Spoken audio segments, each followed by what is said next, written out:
پراسرار تاریکی میں ڈوبی ہوئی یہ 5ویں رات تھی، ایک قیامت کی رات جس کا اندھیرا پھیلتے ہی شہر کے باسیوں کی آنکھیں نیند سے بوجھل ہونے کی بجائے خوف کے مارے پھیلنا شروع کر دیتی تھی، اور پھر ایک مخصوص وقت کے دوران وہی کچھ ہوتا تھا جس کا ہلکا سا اندازہ پچھلی رات کے تجربات کے باعث پہلے سے کر چکے تھے۔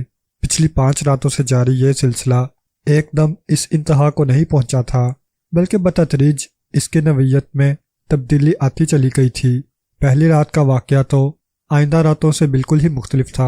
اس رات لوگوں کو شہر کے آسمان پر ایک عجیب و غریب لیکن دلچسپ منظر دیکھ کر خوف کی بجائے کچھ لطف ہی محسوس ہوا تھا۔ رات کے 9:30 اور 10 بجے کے درمیانی وقت میں جبکہ لوگ سونے کی تیاریوں میں مصروف تھے، آسمان ایک دم روشن ہو گیا۔ یہ روشنی ان چمکدار دھبوں کے باعث پھیلی تھی جن کی تعداد 12 سے 15 تک تھی۔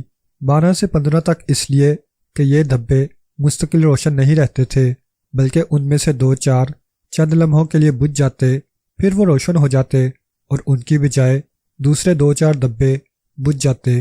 اپنے اپنے گھروں کے آنگنوں اور چھتوں سے ان چمکدار دھبوں کو دیکھنے والے نہیں جان سکتے تھے کہ آخر یہ روشن دھبے کیا چیزیں ہیں۔ ان دھبوں کی روشنیوں کے رنگ بھی مختلف تھے اور سائز بھی، وہ برابر ایک جگہ پر قائم بھی نہیں رہتے تھے، بلکہ اپنے دائیں بائیں تھوڑی بہت حرکت بھی کرتے تھے۔ بچوں کی اکثریت نے ان دھبوں کو دیکھ کر تالیاں بجانا شروع کر دی تھی۔ نوجوانوں کی اکثریت نے پہلے کچھ دیر تو ان دھبوں کو حیرت سے دیکھا تھا، اور پھر ان کے ہونٹوں پر نوجوانی کی مخصوص لاپرواہ مسکراہٹ اتر آئی تھی۔ قندیلیں ہیں، رنگین قندیلیں۔ ان کے پرجوش اور جذباتی ذہنوں میں مشترکہ طور پر یہی خیال پیدا ہوا تھا۔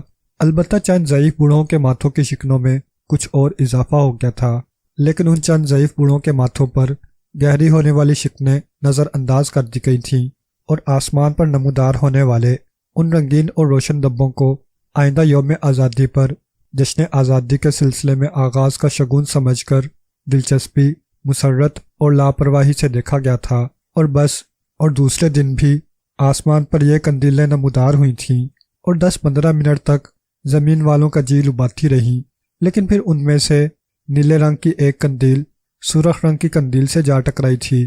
دیکھنے والوں کا کہنا تھا کہ دونوں قندیلیں جب ایک دوسرے سے ٹکرائی تھیں تو ایسی آواز پیدا ہوئی تھی جیسے بجلی کڑکنے سے پیدا ہوتی ہے، اور ان کے باعث ایسی روشنی سے آسمان منور ہو گیا تھا جیسے رات کو سورج طلوع ہو گیا ہو۔ سورج جیسی یہ روشنی صرف چند لمحوں کے لیے موجود رہی تھی، اور جب یہ روشنی غائب ہوئی تو باقی قندیلیں بھی اس کے ہمراہ غائب ہو چکی تھیں۔ تیسری رات کا واقعہ اس سے آگے کا تھا۔ قندیلیں اپنے مخصوص وقت میں نمودار ہوئیں، تقریباً 10 منٹ تک آسمان پر منڈلاتی رہیں۔ پھر ایک قندیل میں سے روشنی کی لکیر پھوٹی جس کا رخ زمین کی طرف تھا۔ صرف چند سیکنڈ کے وقفے سے پورے شہر نے ایک خوفناک دھماکے کی آواز سنی، اور آئندہ 15 منٹ کے اندر اندر شہر کا ہر جاگنے والا آدمی جان چکا تھا کہ قندیل سے پھوٹنے والی روشنی دراصل روشنی نہیں بلکہ آگ تھی جس نے شہر کے صاحب حیثیت لوگوں کے رہائشی علاقے میں ایک تاجر کے بنگلے کو آن واحد میں خاک کا ڈھیر بنا دیا ہے۔ یہ حادثہ اتنا اچانک غیر متوقع تھا کہ بنگلے میں موجود کوئی بھی فرد راہ فرار حاصل نہ کر سکا۔ البتہ لاشوں کی علیحدہ علیحدہ شناخت کرنا اسی طرح ناممکن ہو گیا تھا جیسے 2 کنوؤں کے پانی کو ایک گلاس میں جمع کر کے انہیں علیحدہ علیحدہ پہچاننے کی بے سود کوشش۔ قندیل سے برآمد ہونے والی اس آگ نے ہر شے کو راکھ اور مٹی میں بدل دیا۔ اس تیسری رات میں خوف و ہراس اس طرح پھیلا جس طرح تند سیلاب کا پانی گلی کوچوں میں پھیل جاتا ہے۔ یہ رات شہر کے اکثر لوگوں نے آنکھوں میں کاٹی۔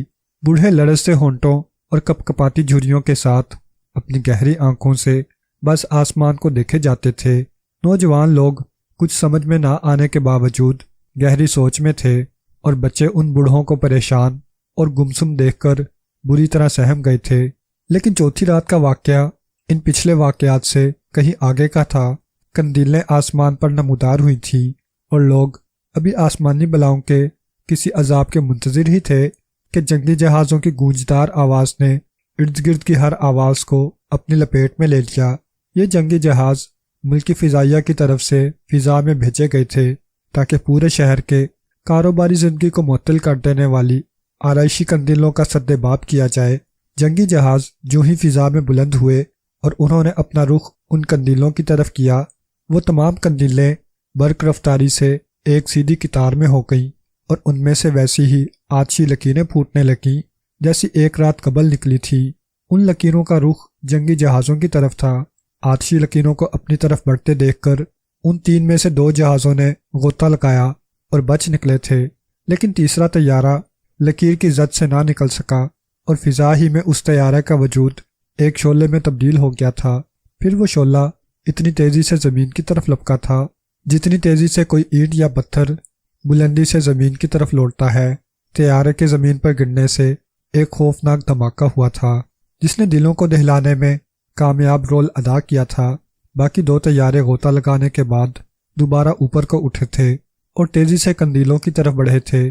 تب وہ آگ برسانے والی قندیلیں ایک ہی رفتار سے ایک ہی رخ پر تیر کی طرح تیزی سے اڑنے لگی تھیں۔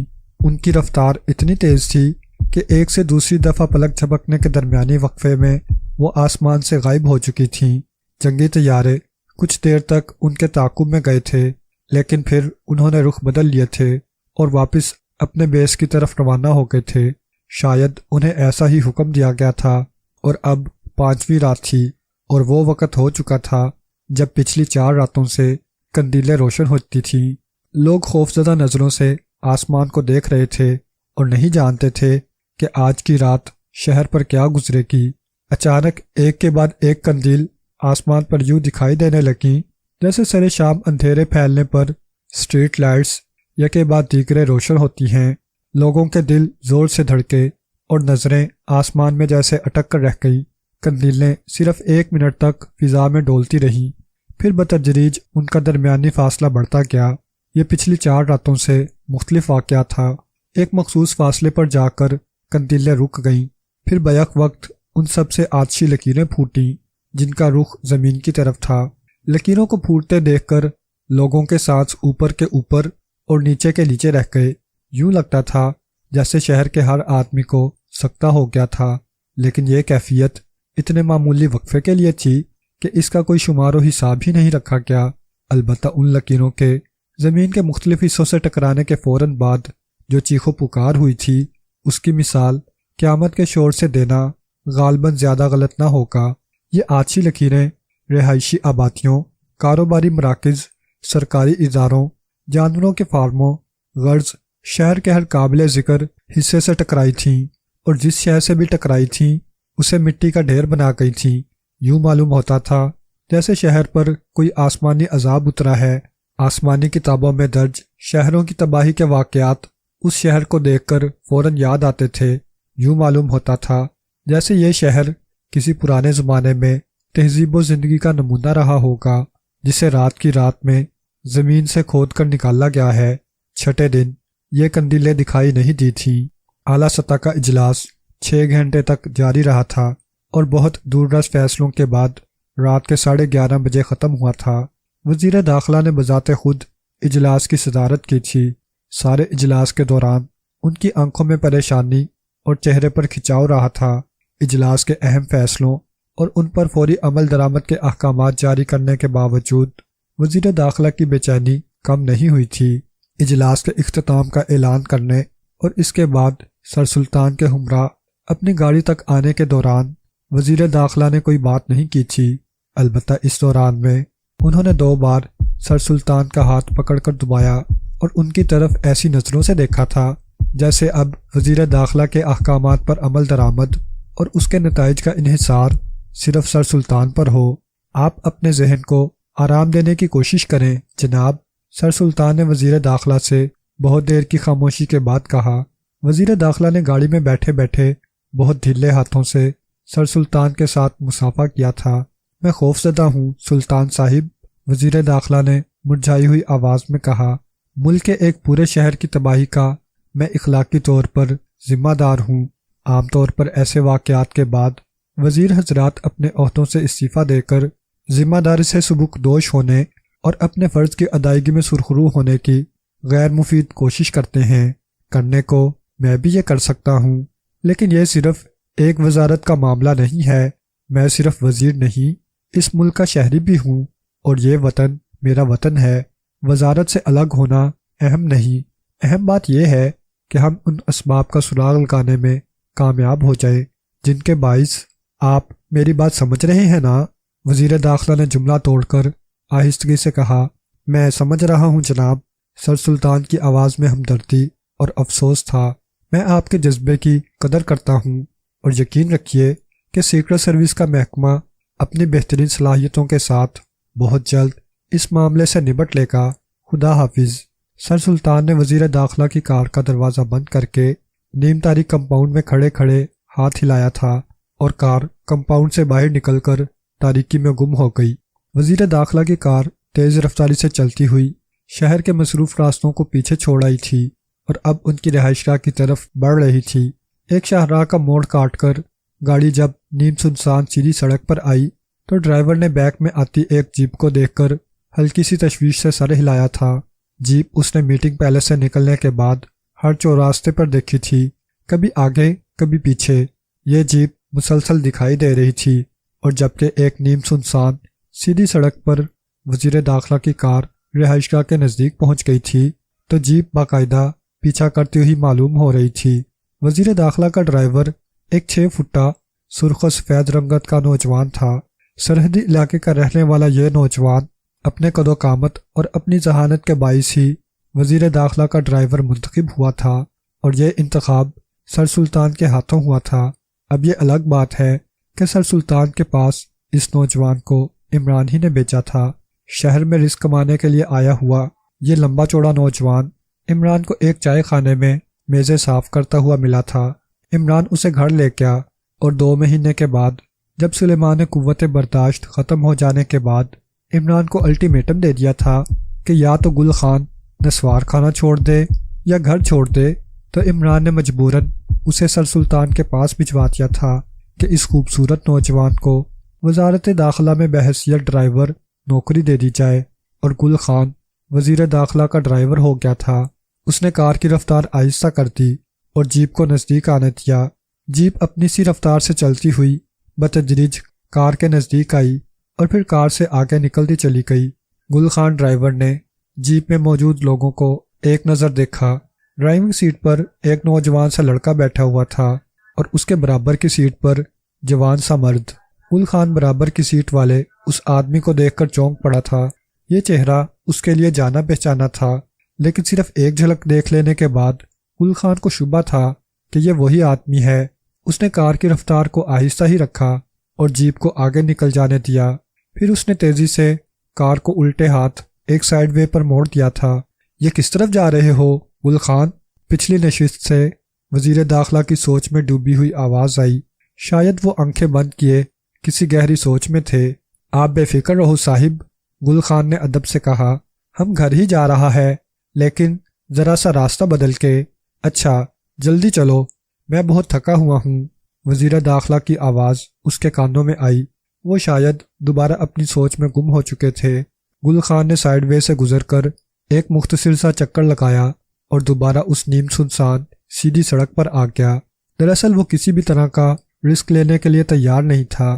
سر سلطان نے اسے ملازمت کے لیے روانہ کرنے سے پہلے 10 منٹ کا جو لیکچر دیا تھا وہ ہمیشہ گل خان کو یاد رہتا تھا۔ چنانچہ ایک جیپ کو مشکوک حالت میں پیچھا کرتے دیکھ کر اس نے یہ طریقہ اختیار کیا تھا اور اب پھر اکیلا چلا جا رہا تھا۔ جیپ اب کہیں دکھائی نہیں دے رہی تھی۔ پھر گل خان نے گاڑی کی رفتار آہستہ کر دی۔ سامنے وزیر داخلہ کی رہائش گاہ دکھائی دے رہی تھی، جس کے دروازے پر 2 باوردی پہرے دار بندوقیں کندھوں سے لٹکائے ٹہل رہے تھے۔ گاڑی کو قریب آتے دیکھ کر وہ گیٹ کے دائیں بائیں کھڑے ہو گئے۔ انہوں نے اپنی بندوقیں کندھوں سے اتار کر ان کے بٹ زمین سے ٹکا دیے تھے۔ گل خان نے گیٹ کے نزدیک گاڑی روکی اور اتر کر گاڑی کا پچھلا دروازہ کھولا۔ وزیر داخلہ نے کار سے باہر نکل کر گیٹ پر موجود پہرے داروں کی طرف تھکی ہوئی نظروں سے دیکھا اور پھر اندر کی طرف قدم بڑھایا۔ دونوں پہرے داروں نے مخصوص انداز میں سلیوٹ کرنے کے لیے اپنی بندوقوں کو زمین سے اٹھا کر اپنے پہلوؤں سے لگایا۔ ابھی ان کے سلیوٹ کا پروسیس پورا بھی نہیں ہوا تھا کہ آندھی اور طوفان کی طرح ایک جیپ جانے کہاں سے نمودار ہوئی، لمحے 2 لمحے کے لیے گیٹ کے پاس رکی اور گولیوں کی بارش کرتی ہوئی دوبارہ تیز رفتاری سے آگے نکل گئی۔ گل خان نے پہچان لیا یہ وہی جیپ تھی، اور اس جیپ میں سوار وہ آدمی بھی اب گل خان کے لیے اجنبی نہ تھے۔ اچانک کراہوں کی آوازوں نے اسے چونکا دیا۔ اس نے جھٹکے سے سر گھما کر دیکھا۔ وزیر داخلہ گیٹ کے عین درمیان میں زمین پر پڑے تھے، اور خون ان کے سینے سے تیزی کے ساتھ بہتا ہوا ان کے لباس کو بھگو رہا تھا۔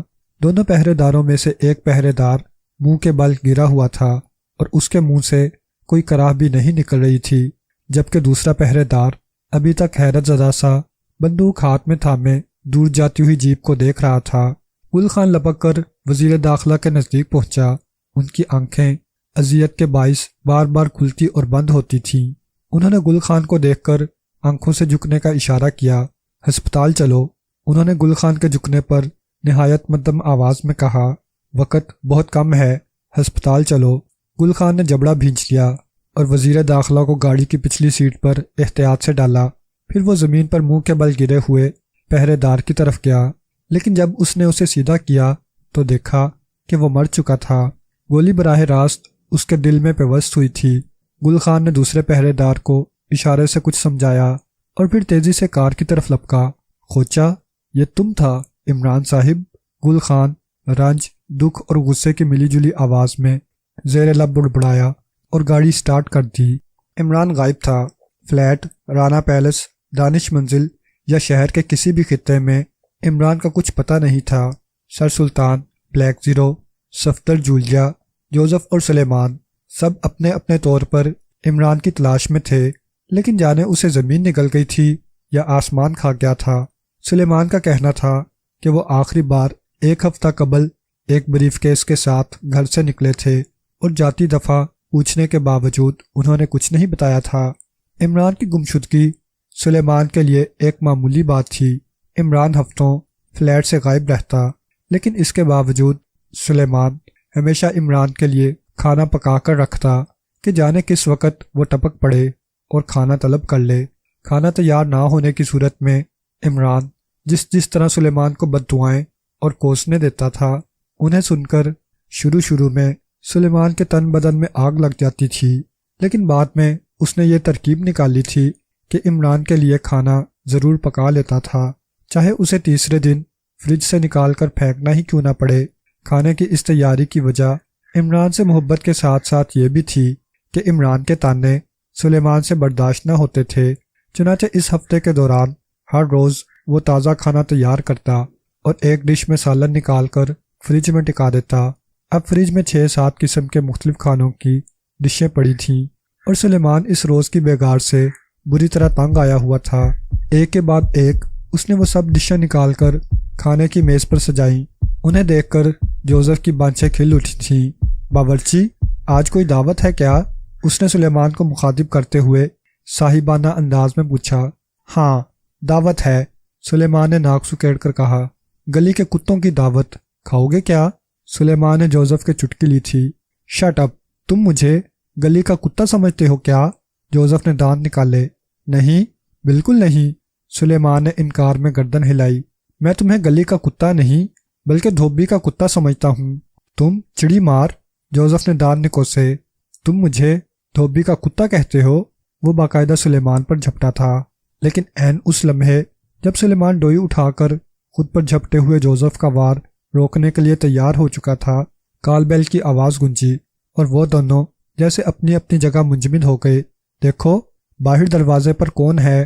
جوزف نے تحکمانہ انداز سے سلیمان سے کہا، اور سلیمان نے غنیمت جانا تھا کہ اس طرح جوزف جیسی بلا سے اس کی جان چھوٹ رہی تھی۔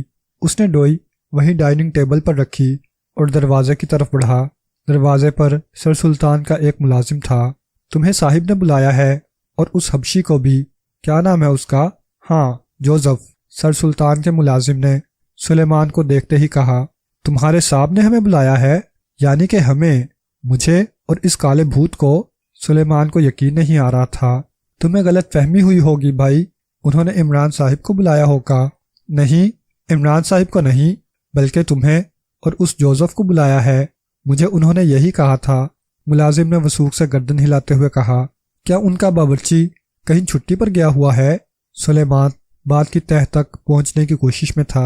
نہیں بھائی، ایسی کوئی بات نہیں، ملازم نے انکار میں گردن ہلائی۔ تو پھر کیا وہ نوکری چھوڑ کر بھاگ گیا ہے؟ سلیمان کو اپنے بلاوے کا ایک ہی سبب معلوم ہو رہا تھا۔ ارے نہیں یار، ایسی بات نہیں، ان کا باورچی موجود ہے۔ ابھی جب میں تمہاری طرف آنے کے لیے گھر سے نکلا تو وہ باورچی خانے میں سالن بگاڑ رہا تھا۔ ملازم ذرا سا بور ہو گیا تھا۔ تو پھر؟ سلیمان نے باقاعدہ سوچنے کے سے انداز میں سر کھجایا۔ سر سلطان نے مجھے کیوں بلایا ہے؟ صرف تمہیں ہی نہیں بلکہ اس حبشی کو بھی بلایا ہے۔ دراصل بات یہ نہیں ہے جو تم سوچ رہے ہو۔ ملازم اب کی بار خاصی بیزاری سے بولا تھا۔ وہاں اور بھی بہت سے لوگ جمع ہیں، عمران صاحب کے والد بھی ہیں اور بھی بہت سے لوگ۔ میرا مطلب ہے بس تم چلنے کی تیاری کرو۔ خیریت تو ہے نا؟ ایک دم سلیمان کا دل زور سے دھڑکا۔ اس کی آواز میں ہلکی سی لرزش تھی۔ میرے منہ میں خاک، کہیں عمران صاحب کے دشمنوں کو تو کچھ نہیں ہو گیا؟ مجھے زیادہ تو پتہ نہیں بھائی، ملازم نے کہا، لیکن سنا ہے کہ سر سلطان کو ایک خط ملا ہے۔ سب لوگ اس خط کے سلسلے میں وہاں جمع ہیں اور سر سلطان نے مجھے بھیجا ہے کہ تمہیں اور جوزف کو لے کر جلدی پہنچوں۔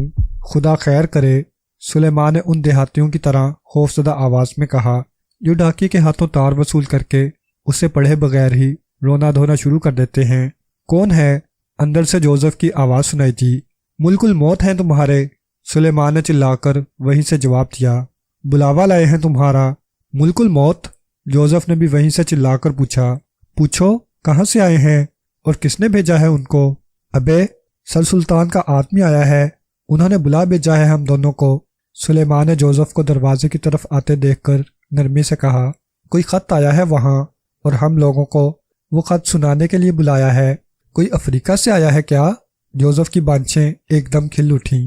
ہاں، بلی کو خواب میں بھی چیچڑے ہی نظر آتے ہیں، سلیمان نے جل کر کہا۔ ابے افریقہ سے نہیں بلکہ جہنم سے آیا ہے خط تیرے لیے۔ او اب سمجھا، جوزف نے سر ہلایا۔ میرے چچا کا ایک بیٹا تھا، جوانی کے دنوں میں ایک شکار کے دوران اسے ایک ہاتھی نے اپنی سونڈ میں لے کر اس کا جسم چیر کر 2 حصوں میں بانٹ دیا تھا۔ میرا خیال ہے یہ خط اسی نے لکھا ہوگا۔ ہاں اسی کا خط ہے، اور تیرے پتے کی بجائے غلطی سے سر سلطان کے پتے پر آ گیا ہے، اور اب انہوں نے تجھے بلایا ہے اور ساتھ میں مجھے بھی۔ تمہیں کیوں بلایا ہے؟ جوزف بگڑ کر بولا۔ خط میرے بھائی کا آیا ہے، تمہارا اس سے کیا تعلق؟ نہیں، میرا تعلق تو کوئی نہیں، لیکن ممکن ہے اس تیرے بھائی نے تجھے بھی اپنے پاس بلانے کا لکھا ہو وہاں جہنم میں۔ ایسی صورت میں تمہیں روانہ کرنے کا بندوبست تو مجھے ہی کرنا ہوگا نا۔ ابے چپ چڑی مار کی اولاد، جوزف بگڑ کر بولا۔ ہمارے قبیلے میں صرف وہی آدمی جہنم میں جا سکتا ہے جسے ہاتھی نے ہلاک کیا ہو، باقی کوئی آدمی چاہے وہ ہاتھی چڑیا گھر ہی کا کیوں نہ ہو، سلیمان نے جوزف کی بات کاٹتے ہوئے کہا۔ اچھا بھائی، تم دونوں خدا کے لیے اپنا یہ مناظرہ بند کرو، دیر ہو گئی تو صاحب مجھے ہی ڈانٹیں گے کہ میں نے کوئی گڑبڑ کی ہو۔ ان کو بلانے کے لیے آیا ہوا ملازم ان کی تو تکار سے گھبرا کر بولا۔ چلو بھائی چلو، 1 منٹ اور بس، سلیمان نے کہا۔ پھر وہ اندر کی طرف لپکا اور میز پر دھری ہوئی ڈشیں دوبارہ فریج پر ٹکانے اور سر پر دھلی ہوئی ٹوپی اوڑھنے کے بعد وہ جوزف کو ساتھ لیتا ہوا اس ملازم کے ساتھ سر سلطان کے گھر کی طرف روانہ ہو گیا۔ سر سلطان کا ملازم انہی کی گاڑی پر آیا تھا۔ ان کی رہائش گاہ پر پہنچ کر سلیمان اور جوزف نے دیکھا کہ وہاں کئی جانے پہچانے چہرے موجود تھے۔ سر سلطان کے علاوہ عمران کے والد، صفدر، جولیا، رانا، مارشل اور سیکرٹ سروس کے دوسرے کئی کارکن جو سر جھکائے ایک حال نما کمرے میں خاموش بیٹھے تھے، اور سر سلطان کے ہاتھ میں ایک کاغذ تھا جس پر بار بار ان کی نظر جاتی تھی۔ السلام علیکم جناب، سلیمان نے دروازے پر ہی رک کر ہاتھ ماتھے پر لے جاتے ہوئے کہا۔ گڈ آفٹر نون سر، جوزف نے سلیوٹ مارنا ضروری سمجھا تھا۔ اس کے بوٹوں کی تمک سے وہاں موجود ہر آدمی نے چونک کر ان دونوں کی طرف دیکھا۔ تمہیں کچھ پڑھنا لکھنا بھی آتا ہے سلیمان؟ سر سلطان نے پوچھا۔ اخبار پڑھ لیتا ہوں حضور، اور اپنا نام لکھ لیتا ہوں، سلیمان نے مؤدب انداز میں سر کو تھوڑا سا جھکا کر کہا۔ اس سے زیادہ لکھ پڑھ سکتا تو باورچی کی بجائے کہیں بابو نہ ہوتا حضور۔ سر سلطان کے علاوہ چند اور لوگوں کے سوتے ہوئے چہروں پر بھی بے اختیار مسکراہٹ کھیل گئی۔ خیر، اس گدھے کے ساتھ رہ کر تمہیں بھی باتیں بنانا خوب آ گئی ہیں۔ خطا کی معافی چاہتا ہوں حضور، لیکن یہ باتیں میں نے اس سے نہیں سیکھی ہیں۔ سلیمان نے ہاتھ سے جوزف کی طرف اشارہ کیا۔ ارے نہیں بھائی، میں نے جوزف کو نہیں بلکہ اس نامعقول کو گدھا کہا ہے جس کا خط اس وقت میرے پاس موجود ہے۔ کس کا خط ہے جی؟ سلیمان ایک قدم آگے بڑھایا۔ ہر شخص نے یہ خط علیحدہ علیحدہ طور پر خود ہی پڑھا ہے، تم بھی اسے پڑھ لو اور دیکھ لو اپنے صاحب کے کرتوت۔ یہ کہتے ہوئے انہوں نے ہاتھ میں پکڑا ہوا کاغذ سلیمان کی طرف بڑھا دیا۔ ان کی آواز میں رنج، غصہ، پشیمانی اور نفرت کے جذبات ملے جلے تھے۔ سلیمان نے آگے بڑھ کر آہستہ سے سر سلطان کے ہاتھوں سے وہ کاغذ لے لیا اور پھر پیچھے پڑھ کر آہستہ آہستہ خط پڑھنے لگا۔ خط ایک بار پڑھ کر اس نے غور سے حال میں موجود ایک ایک شخص کی طرف دیکھا۔ ہر کوئی سر جھکائے بیٹھا تھا۔ سلیمان نے دوبارہ خط کو پڑھنا شروع کر دیا اور ہر اگلی سطر کے ساتھ اس کا دل جیسے دھڑکنا بھول رہا تھا۔ اسے اپنے بدن میں ٹھنڈک کی لہر دوڑتی معلوم ہو رہی تھی۔ پھر وہ خط پکڑے پکڑے وہی زمین پر بیٹھ گیا اور پھوٹ پھوٹ کر رونے لگا۔ یہ خط عمران کا تھا، خود اس کی تحریر میں، اور اس پر ایک ہفتے پہلے کی تاریخ درج تھی۔ سلیمان اب سسکیوں سے رو رہا تھا اور حال میں موجود لوگوں میں کوئی نہیں تھا جو اسے چپ کرانے کی کوشش کرتا۔ جوزف ناسمجھی کے عالم میں خاموش کھڑا کبھی سر سلطان اور کبھی سلیمان کو دیکھ رہا تھا۔ پھر وہ آگے بڑھا اور سلیمان کے ہاتھ سے خط جھپٹ لیا۔ کیا آپ مجھے اس خط کے بارے میں بتا سکتے ہیں سر؟ اس کی آواز میں سختی تھی، ایک ایسی سختی جس میں درخواست بھی شامل تھی۔ ہاں، سر سلطان نے گلوگیر آواز میں کہا اور کاغذ جوزف کے ہاتھ سے لے لیا۔ جوزف ہمہ گوش منتظر تھا۔ سلطان صاحب، السلام علیکم۔ میں خیریت سے ہوں اور آپ کی خیریت خداوند کریم سے نیک مطلوب ہے۔ دیگر احوال یہ ہے کہ من کے مسمی علی عمران MSc PhD آکسن تحریر کرتا ہے کہ فدوی آپ کے محکمے کی مزید خدمت کرنے سے معذور ہے۔ اس کا سبب کسی قسم کا نزلہ، زکام یا کھانسی وغیرہ نہیں ہے، بلکہ حقیقت حال یہ ہے کہ فدوی نے بہت سوچ بچار کے بعد اپنی زندگی کو ایک نئے ڈھنگ سے گزارنے کا فیصلہ کیا ہے۔ اس فیصلے کی وجہ یہ ہے کہ آپ کا یہ خادم اپنی جان کو اب مزید کسی خطرے میں ڈالنے کے لیے تیار نہیں ہے، اور دوسری وجہ یہ ہے کہ مجھے ایک تنظیم کی طرف سے شمولیت کی ایسی دعوت موصول ہوئی ہے جو اپنی کشش کے اعتبار سے آپ کے محکمے کی خدمت سے کہیں زیادہ اہم ہے۔ یہ تنظیم جو کچھ کرتی ہے اس کا اندازہ آپ کو بہت جلد ہو جائے گا۔ مجھے اس تنظیم میں ایک اہم عہدہ عطا کیا گیا ہے اور ایک مخصوص آزمائشی مرحلے سے کامیابی سے گزرنے کے بعد انشاءاللہ میرا عہدہ صرف اہم نہیں بلکہ اہم ترین ہو جائے گا، اور آپ دیکھیں گے کہ علی عمران جیسا اہم آدمی جس کو آپ ہمیشہ نامعقول، گدھا اور نالائق جیسے القاب سے نواز کر ہی اپنے دل کی تسلی کرتے تھے، آپ کے ملک کی کتنی بڑی شخصیت بننے والا ہے۔ میرے پرانے ملازم سلیمان سے کہہ دیجئے کہ اگر وہ چاہے تو اپنے گاؤں واپس چلا جائے، کیونکہ اب مجھے اس کی ضرورت نہیں رہی۔ اور رہی بات جوزف کی، تو وہ کبھی میرا ملازم نہیں تھا اور اس خط کے بعد میرا اس سے کوئی تعلق نہیں ہے۔ وہ جہاں چاہے رہے اور خوش رہے۔ ویسے بھی میں نے اسے کبھی زیادہ پسند نہیں کیا۔ میرے والد صاحب قبلہ کو سلام کہیے گا اور کہہ دیجیے گا کہ انہوں نے مجھے گھر سے نکال دیا تھا، لیکن اب میری باری ہے۔ آنے والے دنوں میں میرے پاس اتنی طاقت ہوگی کہ میں اپنا انتقام لے سکوں گا، اور آپ کے لیے کیا عرض کروں، آپ تو بس آپ ہی ہیں۔ خدا حافظ۔ فقط علی عمران MSc PhD آکسن 7 اگست۔ سر سلطان نے رک رک کر خط پڑھا۔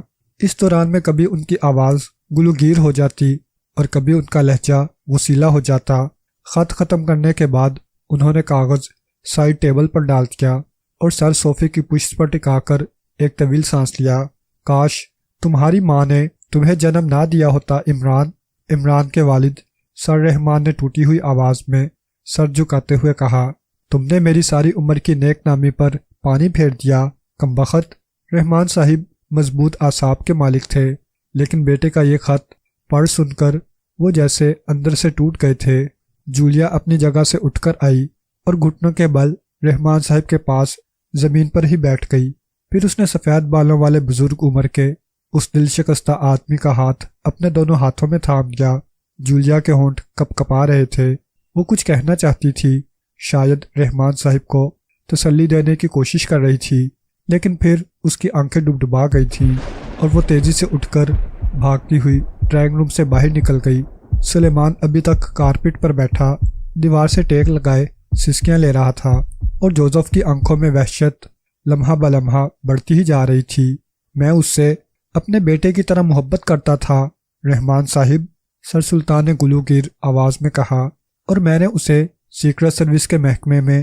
وہ رک گئے اور دائیں بائیں بیٹھے ہوئے لوگوں کی طرف دیکھا، لیکن وہ بے فیض نکلا رحمان صاحب۔ میں تصور بھی نہیں کر سکتا تھا کہ وہ اس طرح کا نکلے گا۔ وہ میرا بیٹا ہے سلطان، رحمان صاحب شدید غصے کے عالم میں بول رہے تھے، لیکن اس نے میرا نام روشن کرنے کی بجائے لوگوں کے سامنے سر اٹھانے کے قابل نہیں چھوڑا۔ آخر وہ کون سی تنظیم ہے جس نے عمران صاحب جیسے آدمی کا دل للچا دیا ہے؟ صفدر نے رک رک کر دبی ہوئی آواز میں کہا، عمران جیسے آدمی کو خریدنے کے لیے تو میرے خیال میں ابھی تک کوئی سکہ رائج نہیں ہوا ہے۔ پھر صفدر جملہ ادھورا چھوڑ کر چپ ہو گیا۔ آدمی کی نفسیات بہت پیچیدہ ہے صفدر، رانا نے سرگوشی کے انداز میں کہا۔ کبھی اسے لاکھوں کروڑوں میں نہیں خریدا جا سکتا اور کبھی وہ 2 کوڑی میں بک جاتا ہے۔ ہر آدمی کی کوئی نہ کوئی قیمت ضرور ہوتی ہے اس دنیا میں۔ میں نہیں مانتا، صفدر نے ضدی آواز میں کہا۔ دنیا کے اکثر انسان کسی نہ کسی قیمت پر بک جاتے ہیں، لیکن تمام انسانوں کے بارے میں یہ کلیہ درست نہیں ہے۔ ورنہ عمران کے بارے میں تمہارا کیا خیال ہے؟ رانا نے چبھتے ہوئے لہجے میں کہا۔ تم اس کی عزت کسی دیوتا کی طرح کرتے ہو، لیکن تمہارے ہی سامنے اس کی یہ تحریر بتا رہی ہے کہ تمہارا یہ دیوتا بھی بالآخر بک گیا۔ رانا، صفدر نے درست لیکن دھیمے لہجے میں کہا، تم ہر معاملے میں عمران صاحب کی کاٹ کرنے کی کوشش کرتے ہو، اور اس وقت تو تمہیں خدا نے یہ موقع دیا ہے کہ… صفدر کا جملہ ادھورا رہ گیا کیونکہ ٹیلی فون کی گھنٹی کی آواز کمرے میں گونج اٹھی تھی۔ ہیلو، سلطان سپیکنگ، سر سلطان نے ریسیور کان سے لگاتے ہوئے سپاٹ آواز میں کہا، لیکن دوسرے ہی لمحے وہ اپنی جگہ پر سنبھل کر بیٹھ گئے۔ نہیں، انہوں نے پریشانی اور حیرت کے ملے جلے جذبات کے ساتھ تیزی سے کہا، یہ غلط ہے۔ صرف 1 گھنٹہ پہلے تو وہ میرے ساتھ تھے۔ یہ حادثہ کب ہوا؟ دوسری طرف سے کافی طویل گفتگو کی گئی، جسے سننے کے ساتھ ساتھ سلطان صاحب کی آنکھیں سکڑتی جا رہی تھیں۔ کیا تمہیں یقین ہے کہ گولی اسی نے چلائی تھی؟ سلطان صاحب نے لرزتی ہوئی آواز میں پوچھا۔ دوسری طرف سے پھر کچھ کہا گیا۔ سلطان صاحب نے اپنی آنکھیں بند کر لیں اور بغیر کچھ کہے ٹیلی فون پر سنائی دینے والی آواز سن رہے تھے۔ سلطان صاحب کی آواز میں غصے کی شدت سے کپکپاہٹ پیدا ہو گئی تھی۔ تم وہیں رکو، میں آ رہا ہوں۔ پھر انہوں نے ریسیور کریڈل پر رکھا اور ماتھے پر زور سے ہاتھ پھیرا۔ کس کا ٹیلی فون تھا سلطان؟ رحمان صاحب نے سر سلطان کی طرف دیکھتے ہوئے تشویش سے کہا۔ اور تمہاری طبیعت تو ٹھیک ہے نا؟ وزیر داخلہ کو قتل کر دیا گیا ہے، سر سلطان نے آنکھیں کھولے بغیر جیسے غنودگی کے عالم میں کہا، اور وزیر داخلہ کے ڈرائیور گل خان نے بتایا ہے کہ ان پر گولی عمران نے چلائی ہے۔ وہ عمران کو اچھی طرح پہچانتا ہے۔ او نو، رحمان صاحب اپنی جگہ سے اٹھ کھڑے ہوئے اور تیزی سے دونوں ہاتھ آپس میں رگڑنے لگے۔ اگر وہ میرے سامنے ہوتا تو میں اپنے ہاتھوں سے اس کا گلا گھونٹ دیتا، لیکن… رحمان صاحب رکے اور پھر ٹوٹے ہوئے شتیر کی طرح صوفے پر گر گئے۔ ان کا چہرہ اذیت ناک حد تک کھنچ گیا تھا اور وہ دونوں ہاتھوں سے اپنا سینہ ملنے لگے۔ ان پر دل کا دورہ پڑ گیا تھا اور وہ درد کی شدت سے دائیں بائیں تیزی سے اپنا سر پٹک رہے تھے۔ میں تمہیں زندہ نہیں چھوڑوں گا باس، اچانک جوزف نے بڑبڑاہٹ کے انداز میں کہا۔ میں نے تمہیں نیک روح سمجھ کر تمہاری خود اختیاری غلامی قبول کی تھی، کیونکہ میرے خیال میں طاقت صرف نیک روحوں ہی کو ملتی ہے، لیکن اب تمہاری روح میلی ہو گئی ہے اور تم طاقتور نہیں رہے۔ میں کسی میلی روح کا وفادار نہیں رہ سکتا۔ میں خود کو تمہاری غلامی سے آزاد کرتا ہوں اور میلی روحوں کو نیست و نابود کرنے والے دیوتا کی قسم کھا کر عہد کرتا ہوں کہ میں تمہیں ہلاک کر دوں گا، چاہے اس کے بعد مجھے خودکشی ہی کیوں نہ کرنی پڑے۔ وہ زیر لب بڑبڑا رہا تھا اور صفدر رانا کے ساتھ مل کر رحمان صاحب کو اٹھائے تیزی سے باہر نکل گیا تھا۔ عمران کے خط اور پھر بعد میں وزیر داخلہ کو قتل کرنے کے بارے میں جان کر ان کے مضبوط اعصاب بھی جواب دے گئے۔ یہ ان پر دل کا دوسرا دورہ تھا۔ پہلا دورہ اس وقت پڑا تھا جب عمران نے گھر چھوڑا تھا اور رحمان صاحب نے اسے یعنی اپنے اکلوتے بیٹے کو ساری جائیداد سے آگ کر دیا تھا۔ سر سلطان ابھی تک صوفے پر بیٹھے تھے، ان کا سر آگے کو جھکا ہوا تھا جسے انہوں نے دونوں ہاتھوں سے تھام رکھا تھا۔ جوزف نے اپنے کندھے سے لٹکا ہوا ریوالور کھینچا اور اس کو ہاتھ میں تولا اور کمرے سے باہر نکل گیا۔ سلیمان بھیگی ہوئی آنکھوں سے سکتے کے عالم میں یہ سب دیکھ رہا تھا۔ سر سلطان نے ایک جھٹکے سے سر اٹھایا اور تیزی سے کوئی نمبر ڈائل کیا۔ Hello black zero. دوسری طرف سے نمبر ملنے پر سر سلطان نے سوالیہ انداز میں کہا، سیکرٹ سروس کے تمام ممبرز کو صرف آدھے گھنٹے کے اندر اندر دانش منزل کے میٹنگ ہال میں جمع ہونے کی ہدایت کرو اور عمران کے سلسلے میں ایک خصوصی حکم جاری کرو۔ سر سلطان کا لہجہ اتنا سخت تھا کہ سلیمان کو خوف سا محسوس ہوا۔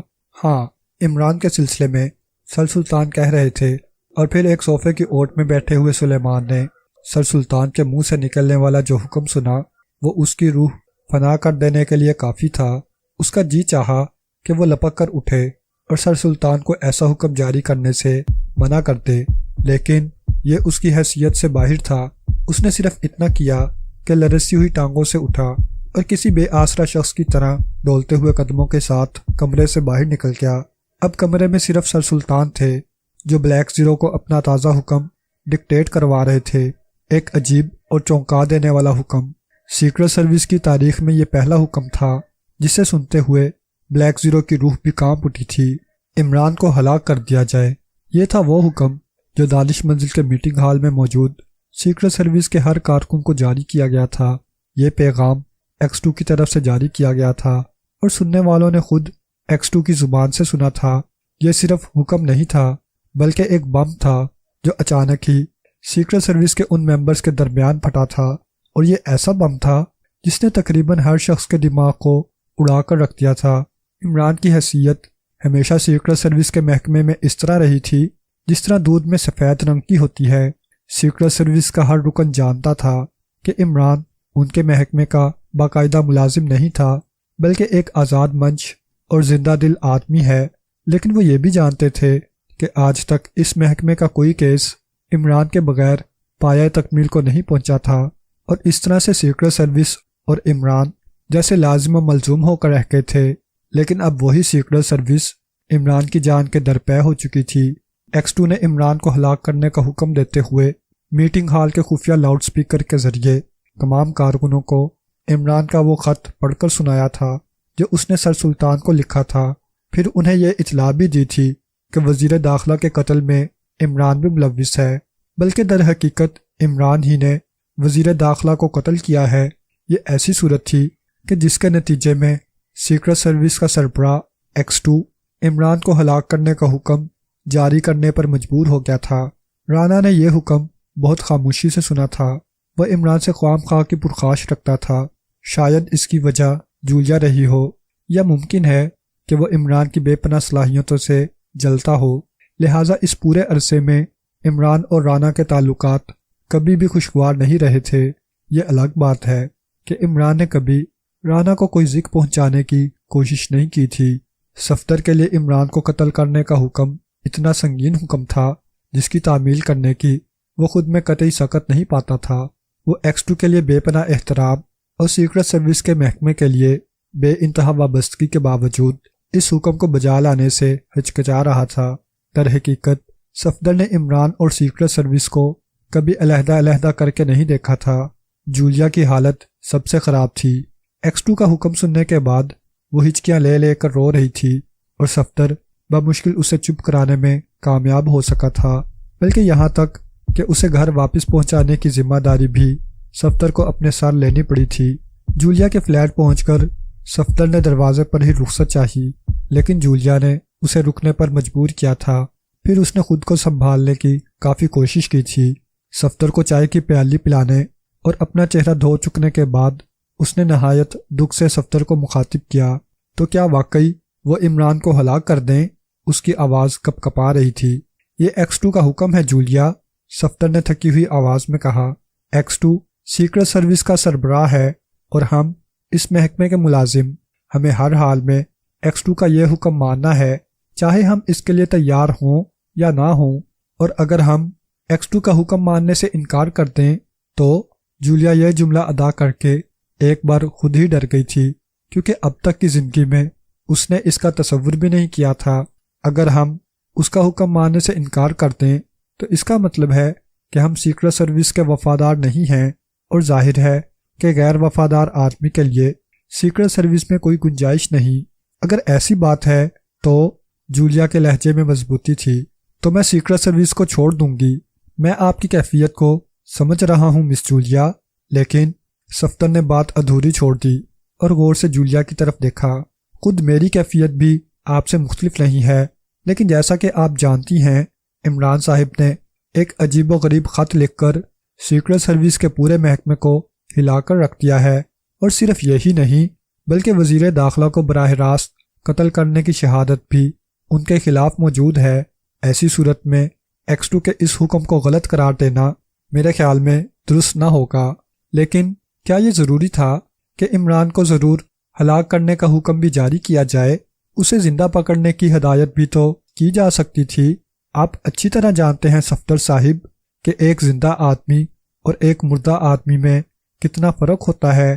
آپ ٹھیک کہتی ہیں مس جولیا، صفدر نے سوچتے ہوئے کہا، لیکن آپ، میں، ہم سب سیکرٹ سروس والے اچھی طرح جانتے ہیں کہ عمران صاحب کو ان کی مرضی کے خلاف قابو کرنا کسی کے بھی بس میں نہیں ہے۔ اگر واقعی عمران صاحب سیکرٹ سروس کو چھوڑ کر ایک ایسی تنظیم کے ممبر ہو چکے ہیں جو قتل و غارت اور تباہی و بربادی کے کاموں میں مصروف ہے، تو اس کا مطلب ہے کہ انہیں زندہ قابو میں کرنا اور زیادہ مشکل ہے۔ ایسی صورت میں ظاہر ہے کہ لیکن کیا X2 عمران کے وہ سارے احسانات بھول گیا ہے جو سالہ سال تک اس نے سیکرٹ سروس پر کیے؟ جولیا کی آواز ایک بار پھر آنسوؤں سے بھیگی ہوئی تھی۔ میں کیا کہہ سکتا ہوں مس جولیا، صفدر نے اداسی سے کہا۔ اگر مجھے حکم کرنے کا اختیار ہوتا تو میں کبھی یہ حکم نہ دیتا، لیکن اس کا جملہ ادھورا رہ گیا کیونکہ جولیا کے ٹیلی فون کی گھنٹی بج اٹھی تھی۔ ہیلو، جولیا نے ریسیور کان سے لگا کر آہستہ سے کہا۔ جولیا اسپیکنگ، لیکن فوراً ہی وہ اپنی جگہ سے اٹھ کھڑی ہوئی۔ اس کے چہرے کا رنگ بدل گیا تھا۔ تم کہاں سے بول رہے ہو؟ وہ ہکلاہٹ کے ساتھ بول رہی تھی۔ نہیں، تم مت آنا، وہ تم کو ہلاک کر دیں گے عمران، خدا کے لیے تم ان کے سامنے مت آنا عمران، تمہیں میری قسم، خدا کے لیے ان کے سامنے مت آنا، وہ تمہیں قتل۔ جولیا بیڈ پر گر گئی، ریسیور اس کے ہاتھ سے چھوٹ گیا اور وہ بلند آواز سے دردناک آواز میں رونے لگی۔ صفدر دکھی نگاہوں سے جولیا کو دیکھ رہا تھا اور ریسیور میز سے نیچے کی طرف لٹکا ہوا جھول رہا تھا۔ ہیلو ہیلو، لٹکے ہوئے ماؤتھ پیس میں سے آواز آ رہی تھی۔ Hello Julia, hello. صفدر نے آگے بڑھ کر ریسیور اٹھایا۔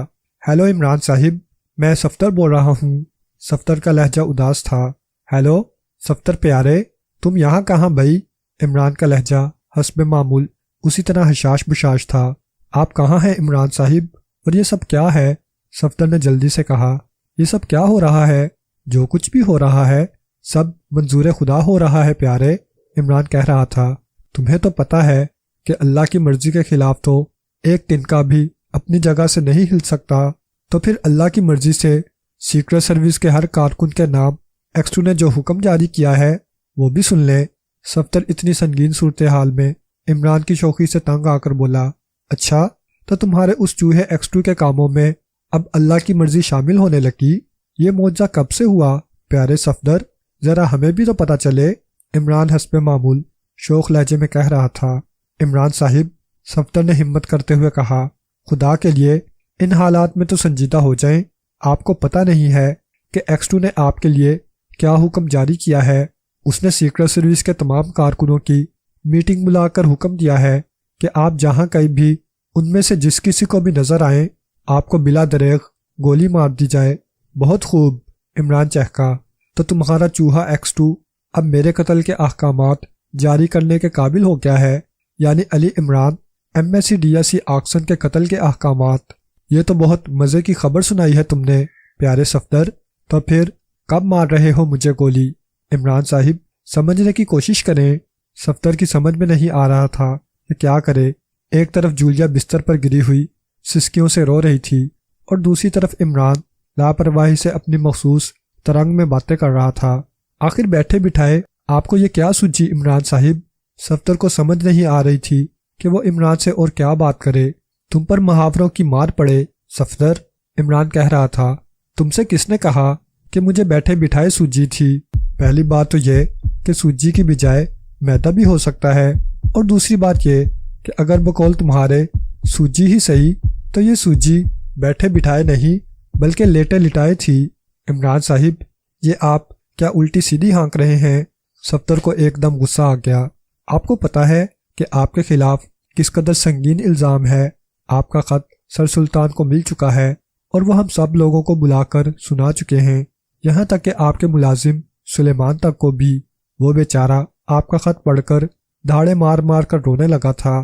اس کے علاوہ وزیر داخلہ کے قتل کی ساری ذمہ داری بھی آپ پر ہی عائد ہوتی ہے۔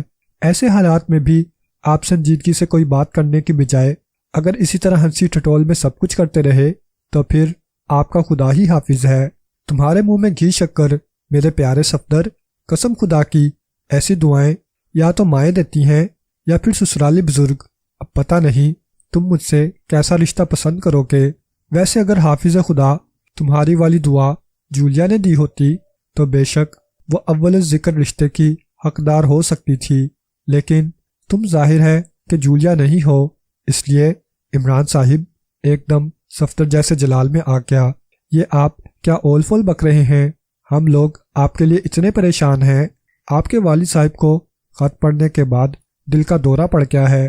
سر سلطان مسلسل اذیت ناک پریشانی میں مبتلا ہیں۔ جولیا X2 کا حکم سننے کے بعد سیکرٹ سروس چھوڑ دینے کا فیصلہ کر چکی ہے، اور آپ ہیں اب بس بھی کرو یار، عمران نے جھلا کر کہا۔ اب جب کہ تمہارے چوہے نے مجھے ہلاک کرنے کا حکم دے ہی دیا ہے اور پتہ نہیں کہ آج کی رات قبر کے اندر ہے یا قبر سے باہر، تو پھر ہنس بول لینے سے مجھے کیوں روک رہے ہو؟ میاں، 2 دن کی زندگی میں بھی اگر یہ بندہ کم بخت سنجیدہ ہو جائے تو پھر جینے کا کیا مزہ؟ عمران صاحب، میں آپ کو خدا کا واسطہ دیتا ہوں کہ براہ کرم مجھے صحیح حالات سے آگاہ کریں۔ میں کبھی خواب میں بھی آپ کو ہلاک کرنے کے بارے میں نہیں سوچ سکتا۔ سیکرٹ سروس میں چند اور کارکن ایسے ہیں جو X2 کے اس حکم پر متذبذب ہیں، لیکن ایسے کارکنان کی بھی کمی نہیں ہے جو انتہائی اخلاص کے ساتھ آپ کو صرف اس وجہ سے ہلاک کر دینے کے لیے تیار ہیں کہ انہیں X2 نے اس کا حکم دیا ہے۔ صفدر نے پہلی بار عمران کی زبان میں گہرا ٹھہراؤ اور درستی محسوس کی۔ اگر X2 نے ایسا حکم جاری کیا ہے تو پھر اسے اپنے اس حکم کی قیمت بھی ادا کرنا ہوگی۔ میں نے اپنی مرضی سے یہ نیا راستہ اختیار کیا ہے، اور میں اس بات کا اعتراف کرنے کے لیے بھی تیار ہوں کہ وزیر داخلہ کو میں نے قتل کیا ہے، لیکن میں تمہارے ذریعے X2 کو بتا دینا چاہتا ہوں کہ مجھ پر ہاتھ ڈالنا اسے بہت مہنگا پڑے گا۔ اگر وہ یہ سمجھتا ہے کہ میرا جرم یہ ہے کہ میں نے سیکرٹ سروس کی مدد کرنا چھوڑ دی ہے اور اس لیے وہ مجھے ہلاک کرنا چاہتا ہے، تو اسے یہ یاد رکھنا چاہیے کہ میری حفاظت کے لیے تو میں خود ہی بہت ہوں۔ دوسرے یہ کہ اس وقت میرے ارد گرد میری حفاظت کے لیے ایسی آہنی دیواریں ہیں جس کو توڑنا تمہارے اس چوہے کے بس میں نہیں۔ دوسری بات یہ ہے کہ اگر وہ وزیر داخلہ کے قتل کے جرم میں مجھے ہلاک کرانا چاہتا ہے تو تب وہ قانونی طور پر غلط ہے۔ ٹھیک ہے، میں نے وزیر داخلہ کو قتل کیا ہے، لیکن مجھے قانونی طور پر گرفتار کر کے قانونی سزا دی جانی چاہیے، اور اگر ان دونوں باتوں کی عقل X2 کو نہیں ہے تو پھر براہ کرم تم اسے میرا چیلنج پہنچا دو کہ آج رات میں تنہا پورے شہر کا گشت کروں گا، اور اگر اس میں یا اس کے کسی آدمی میں ہمت ہے تو مجھے ہلاک کر لے، لیکن اسے بتا دینا کہ نتائج مجھ پر نہیں بلکہ خود اس پر عائد ہوں گے۔ ماؤتھ پیس سے آتی ہوئی عمران کی سرد آواز بند ہو گئی اور اس کے ساتھ ہی ٹیلی فون کا سلسلہ بھی منقطع ہو گیا۔ صفدر سکتے کے عالم میں ٹیلی فون تھامے کھڑا تھا اور جولیا بستر پر بے سود پڑی تھی۔ وہ خود ہی اپنی جان کا دشمن ہو گیا ہے، صفدر نے جیسے خواب میں کہا، اور آہستہ سے ریسیور کریڈل پر رکھ دیا۔ رات کی آنکھیں چمک اٹھی تھیں، عمارتوں اور کھمبوں پر لگے ہوئے نیون سائنز جلنا بجھنا شروع ہو گئے تھے۔ بہت دور سے اس منظر کو دیکھنے والوں کے لیے یہ سما جنگل میں چمکتے ہوئے جگنوں کی طرح تھا، لیکن قریب پہنچنے پر یہ جگنوں کمرشل اشتہاروں کی شکل میں تبدیل ہو جاتے تھے، اور سوچنے والوں کو یہ دنیا اچانک ایک بہت بڑی دکان معلوم ہونے لگتی تھی، جس میں داخل ہو کر ہر آدمی بے اختیار اپنی جیب ٹٹولنے لگتا تھا۔ اگر جیب بھاری ہو تو آدمی جی داری سے دکان میں گھومتا پھرتا اور چیزوں کو الٹ پلٹ کر دیکھتا ہے، لیکن اگر جیب ہلکی ہو تو دکان کے فرش پر اس آدمی کے پاؤں بھی آواز پیدا کرنے سے گریز کرتے ہیں۔ ہلکی جیب والا چیزوں کو دیکھنے کی بجائے چیزوں سے نظریں چرانے میں زیادہ منہمک ہوتا ہے۔ وہ چیزوں کو ایک دم چھونے کی بجائے آہستہ آہستہ اپنا ہاتھ چیزوں کی طرف بڑھاتا ہے، جیسے چھونے سے پہلے چیزوں سے ان کی رضا معلوم کر رہا ہو۔ لیکن جوزف کے لیے یہ سب باتیں بے معنی تھیں۔ بس وہ یہ جانتا تھا کہ رات ہو چکی ہے اور وہ وقت آ چکا ہے جب اسے اپنے قول کو سچا ثابت کرنے کے لیے عمل سے گزرنا ہے۔ عمران کا چیلنج صفدر نے ایکس 2 تک پہنچا دیا تھا۔ صفدر اور جولیا نے ایسا کرنے سے پہلے آپس میں خوب بحث و مباحثہ کیا تھا۔ جولیا اس بات کے حق میں نہ تھی کہ ایکس 2 تک عمران کا یہ چیلنج پہنچایا جائے، کیونکہ اس میں عمران کی جان کو خطرہ ہے۔ اگر وہ سیکرٹ سروس کو چھوڑ چکا ہے اور ایک دہشت پرست تنظیم میں شامل ہو گیا ہے تو یہ اس کا ذاتی فعل ہے۔ اسے اس فعل سے باز رکھنے کا یہ کوئی معقول راستہ نہیں ہے کہ اسے ہلاک ہی کر دیا جائے۔ دراصل جولیا عمران کے ساتھ کچھ ایسی رفاقت محسوس کرنے لگی تھی کہ سیکرٹ سروس کا محکمہ اب درمیان میں کوئی رابطہ نہیں رہا تھا، لہٰذا عمران کی زندگی جولیا کے لیے سیکرٹ سروس سے زیادہ اہم ہو گئی تھی۔ البتہ صفدر کی رائے اس سے مختلف تھی۔ عمران صاحب سے مجھے بہت محبت ہے جولیا، صفدر نے طویل بحث کے بعد کہا، لیکن اس کا یہ مطلب بالکل نہیں کہ ہم ان کی محبت میں اپنے فرض سے غافل ہو جائیں۔ عمران صاحب ہمارے لیے کتنے ہی اہم صحیح، لیکن سیکرٹ سروس کا محکمہ اور اس سے زیادہ قانون کی حرمت و پاسداری ہمارے لیے زیادہ اہم ہے۔ اس کے علاوہ ایک شخص کی محبت کو پورے وطن اور سارے عوام کی محبت پر بھلا کس طرح فوقیت دی جا سکتی ہے؟ صفدر کے لیے اس کی یہ منطق اہم رہی ہوگی، لیکن جولیا نے صفدر سے صاف صاف کہہ دیا تھا کہ اگر صفدر ایکس 2 تک عمران کا یہ چیلنج پہنچانے پر بضد ہے تو پھر جولیا کا استعفیٰ بھی پہنچا دے۔ صفدر نے نہایت سنجیدگی سے جولیا کا تحریری استعفیٰ جیب میں رکھا اور دانش منزل کے لیے روانہ ہو گیا تھا۔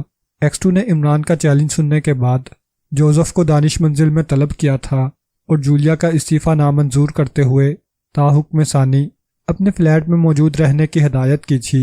جوزف کو دانش منزل میں محکمے کی سطح پر طلب نہیں کیا جا سکتا تھا کیونکہ وہ سیکرٹ سروس کا ملازم نہیں تھا، لہٰذا اس سلسلے میں سر سلطان نے براہ راست عمران کے فلیٹ پر جوزف کو فون کر کے اسے اس کا وہ قول یاد دلایا تھا جو اس نے عمران کو ہلاک کرنے کے سلسلے میں میٹنگ کے دوران کیا تھا۔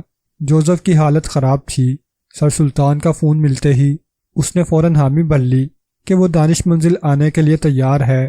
عمران کے خلاف اس حد تک جانے کی وجہ جوزف کے پاس ایک یہ تھی کہ عمران نے بدتمیزی کی تھی۔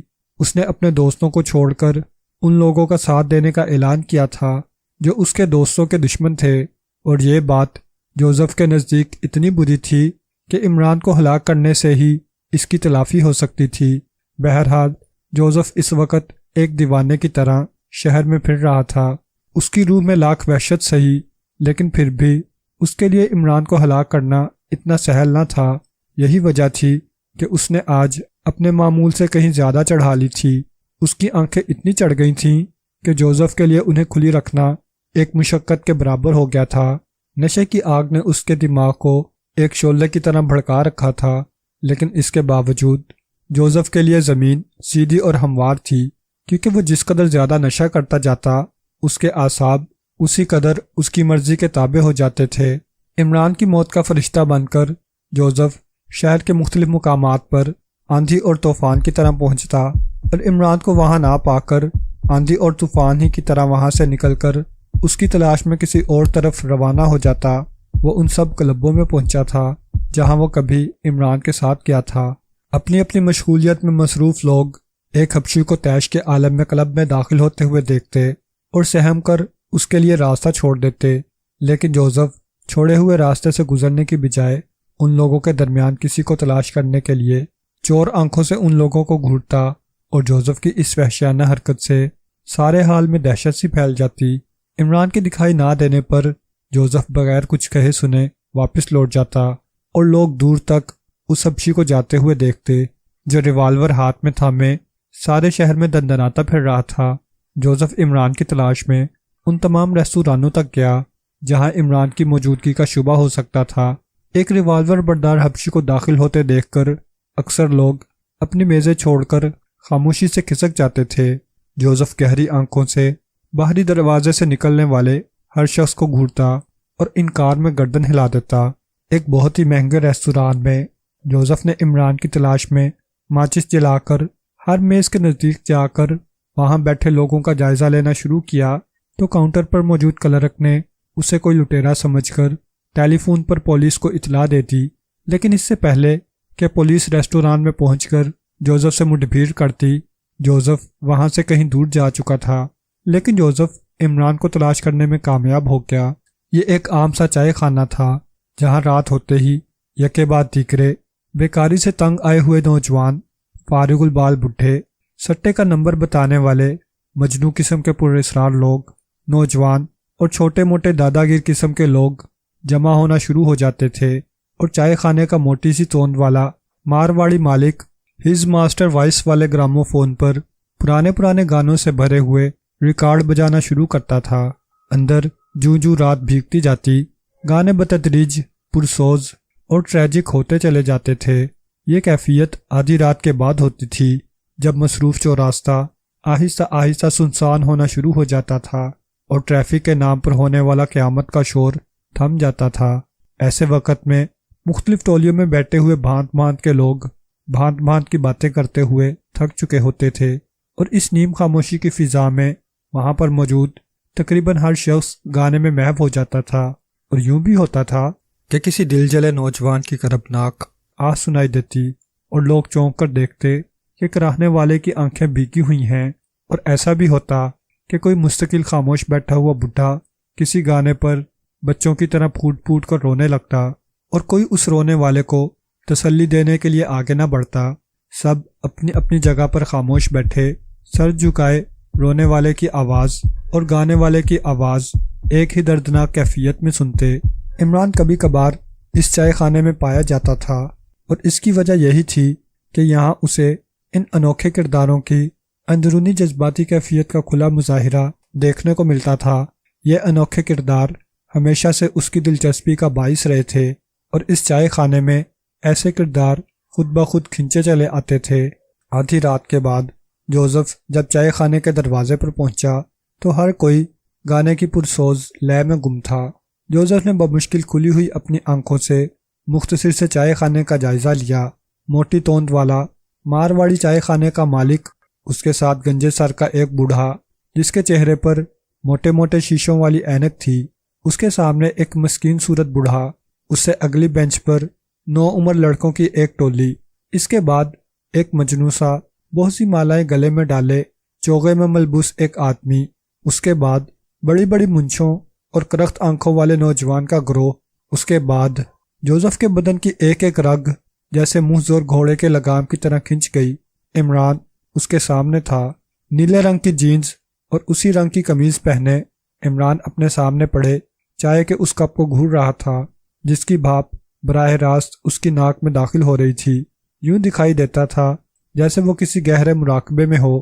جوزف کو چائے خانے کے دروازے پر سب سے پہلے چائے تقسیم کرنے والے لڑکے نے دیکھا۔ وہ اس وقت انگیٹھی کے نزدیک کھڑا انتظار کر رہا تھا کہ سیٹھ اپنے سامنے پڑی ہوئی خالی پیالیاں بھرے تو وہ گاہکوں کے سامنے جا کر رکھے۔ لڑکا جوزف کو دیکھ کر لمحہ بھر کو ہکا بکا رہ گیا، اس کی آنکھیں خوف سے بھر گئیں، اور سرسراتی ہوئی آواز میں اس نے کہا، سس سیٹھ۔ پیالیوں میں چائے انڈیلتے ہوئے توند والے سیٹھ نے چونک کر لڑکے کی طرف دیکھا، اور پھر لڑکے کی خوفزدہ نگاہوں کا تعاقب کرتے ہوئے اس کی نظر جوزف پر ٹھہر گئی۔ سیٹھ نے بہت آہستگی سے کیتلی اور چھلنی اپنے سامنے پڑے لکڑی کے تختے پر رکھی، اور اسی آہستگی سے ہاتھ بڑھا کر اس نے گراموفون کو بند کر دیا۔